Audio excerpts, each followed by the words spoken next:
नमस्कार दोस्तों, Kotlin for beginners series के डे 2 में आपका स्वागत है। तो आज की इस वीडियो में हम लोग वैल और वैर के बारे में पढ़ेंगे। कोटलिन में वेरिएबल को समझना प्रोग्रामिंग सीखने का एक इम्पोर्टेंट स्टेप है। आज हम सीखेंगे कि वैल्यू को कब बदल सकते हैं और कब नहीं। So let's begin. तो चलिए एक सवाल करते हैं। वैल्यू बदलनी है। आपकी एज 25 ईयर्स है। अगले साल आप 26 के हो जाएंगे, लेकिन बर्थ ईयर को हर साल बदलना नहीं है। तो कोटलिन में दोनों सिचुएशन को कैसे हैंडल करेंगे, आइए देखते हैं। तो वेरिएबल क्या है? तो वेरिएबल एक नाम है जिसके अंदर हम कोई वैल्यू या डेटा को स्टोर कर सकते हैं। जैसे हमें किसी व्यक्ति की एज प्रोग्राम में स्टोर करनी है, तो हम वेरिएबल का नाम एज रख सकते हैं। वेरिएबल कैसे बनाते हैं? तो वेरिएबल बनाने के लिए हम लोग वैल कीवर्ड का यूज करते हैं। उसके बाद वेरिएबल का नाम देते हैं और उस वेरिएबल के अंदर डेटा को स्टोर करते हैं।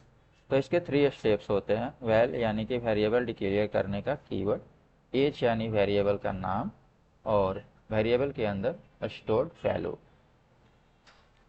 वैल क्या है? वैल का इस्तेमाल तब करते हैं जब वेरिएबल की वैल्यू को बाद में रीअसाइन नहीं करना हो। जैसे कि val age is equal to 25, print L N age, तो इसका आउटपुट होगा 25। यहाँ एज की वैल्यू 25 है।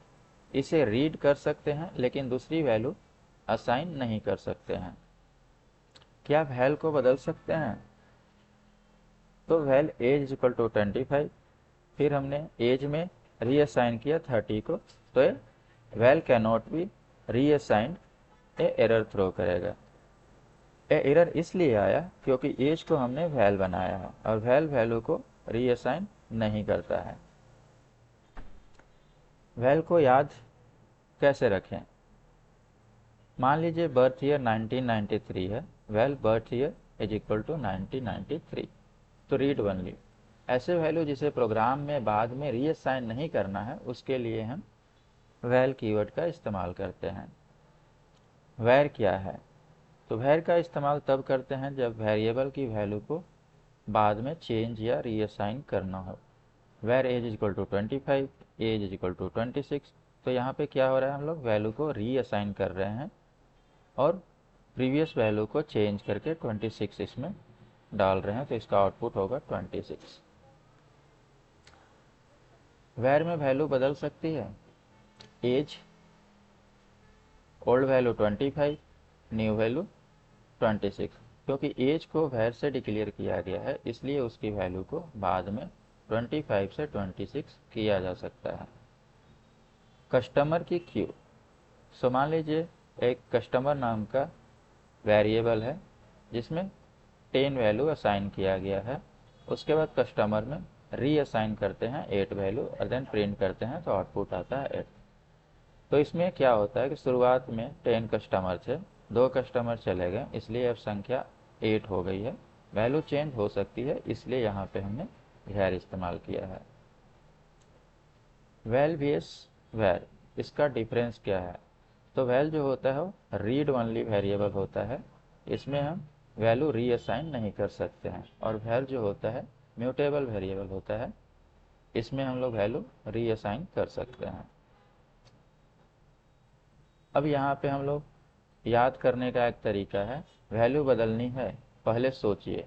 अगर उसका आंसर नो में आता है तो हम वैल कीवर्ड का यूज करेंगे, और यस में आता है तो वैर कीवर्ड का यूज करेंगे। वैल को प्रीफर क्यों करें? जब वैल्यू को बदलने की ज़रूरत नहीं है तो वैल का इस्तेमाल करना बेहतर होता है। वैर तभी इस्तेमाल करें जब वैल्यू को वास्तव में चेंज करना हो। जैसे एग्जांपल लेते हैं वैल नेम। नेम चेंज नहीं करना है, इसलिए हमने वैल लिया।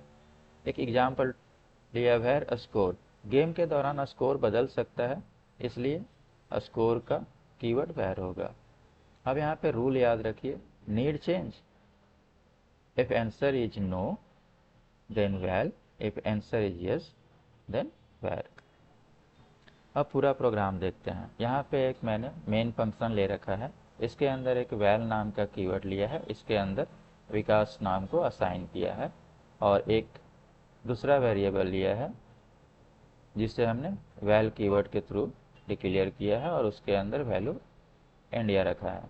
अब मैंने एक वैर लिखा एज, उसके अंदर 25 दिया।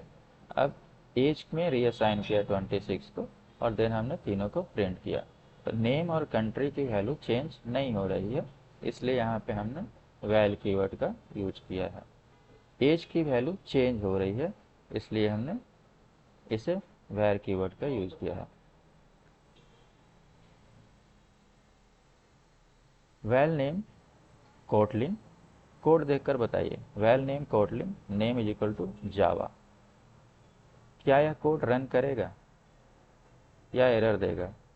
तो चूंकि वैल नेम कोटलिन को यहाँ पे हमने वैल कीवर्ड का यूज किया है, इसलिए एरर देगा, क्योंकि नेम एक वैल है, इसकी वैल्यू को रीअसाइन नहीं कर सकते हैं। आउटपुट क्या आएगा? तो चलिए हम लोग चैलेंज देखते हैं और चेक करते हैं कि इसका आउटपुट क्या आएगा। तो एक वैर नाम का एक वेरिएबल लिया है, स्कोर नाम का एक वेरिएबल लिया है जिसे वैर कीवर्ड से डिक्लेयर किया है और उसके अंदर 50 को असाइन किया है। अब स्कोर में हमने रीअसाइन किया 80 को और प्रिंट किया। अब आप प्रोग्राम को थोड़ी देर के लिए वीडियो को पॉज कीजिए और सोचिए क्या ये रन करेगा। तो इसका आंसर होगा यस, ये रन करेगा, क्योंकि यहाँ पे हमने कीवर्ड वैर यूज कर रखा है। तो क्विक रिकैप क्या है? 3 बातें याद रखनी है आपको कि वैल रीड ओनली वेरिएबल है, वैल्यू को रीअसाइन नहीं कर सकते हैं, और वैर म्यूटेबल वेरिएबल है, वैल्यू को रीअसाइन कर सकते हैं। तो इसका रूल ये है कि डिफ़ॉल्ट रूप से वैल्यू जो होता है उसके लिए वैल रखें, ज़रूरत होने पर वैर इस्तेमाल करें।